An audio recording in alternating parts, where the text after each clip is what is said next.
Hey everyone, in this tutorial I am going to show you guys how to enter a case into CaseWatch. So the first thing we're going to do is go up to Cases and click on New Case. First thing they're going to ask you is for your client, then the location of your client, and then the contact who is going to be doing the assigning of the work. So for the client, we're going to select New Client. Now it's going to ask me the location. So now that I've selected a client, it's asking me whether I want the main location or a new location. I'm just going to say the main location. And James Bond is the manager, or John Mulcahy. So I'm going to select John Mulcahy. All right, then we pick our case type. So if it's a workers' comp surveillance or investigation, or a human resources investigation, you're dealing with an accused and accuser, whatever that is, you're going to identify that here in a case type. We're going to say this is workers' comp. And I can assign myself as a manager, an investigator, a salesperson, simply an additional employee, somebody who entered the case, or I can choose none. I'm going to select as a case manager to assign me. Then it's going to ask you for the case details. The only case detail by default that you have to fill in, unless you put some custom fields in, is going to be the created on date. Everything else is pretty much optional, even the case services. If somebody says, hey, I want surveillance and I want a background check, those are the services, but the services aren't necessarily tied to the invoices. So you can put as many services there as you want to guide the investigation, but it's all going to be sorted out in the invoice at the end anyways.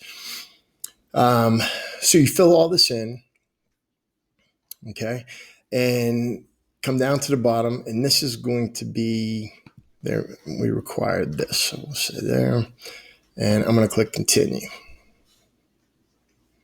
Now it's going to bring you to subject information. So for some reason, we set up the witness as our primary subject in this case matter. So we're going to say that we want to add this to the case details, and we're going to make this our primary subject. And this is going to be Jackie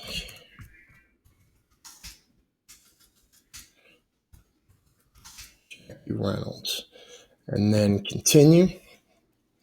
All right, so now we have Jackie Reynolds in there. If I want, I can enter as many additional subjects as I need, and you just have to identify what the subject is going to be. A subject can be a vehicle. A subject can be really anything you want it to be. So right now we're just going to skip this step. Actually, I want to show you something in this. So we're going to go and say we're going to add a claimant to. We're going to put this to the case details, but it's not going to be our primary case. And this is going to be a test.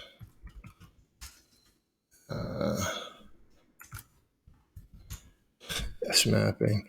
Now that I have Jackie Reynolds already in there, I can attach or connect Jackie Reynolds to this subject. So if I click continue and I go into Jackie Reynolds, I can see again, I can connect her to the test mapping, click continue. And we'll take a look at how that looks when we get this assigned. Any attachments, video, photos, audio, pictures, anything goes here. You select the visibility, whether it's just internal, public, or admin. Upload the attachments. We're going to skip this step for right now. Okay. Now it's basically just going to ask you to review everything and save the case. If you get stopped somewhere leading up to this, once you go back into the system will save all of that information. It'll ask you just to resave the case at the end, but we're going to click save. And there we go. Now, if I look at this Jackie Reynolds a little bit closer, I can see that a connection is test mapping.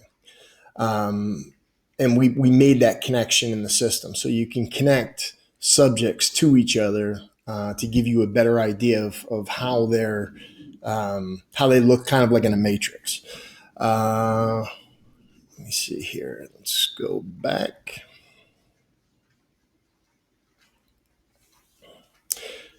All right, so here we have any special handling instructions for this case will go here.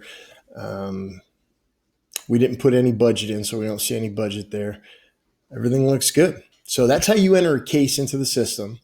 If you have any questions, reach out at support@casewatch.io. Thank you.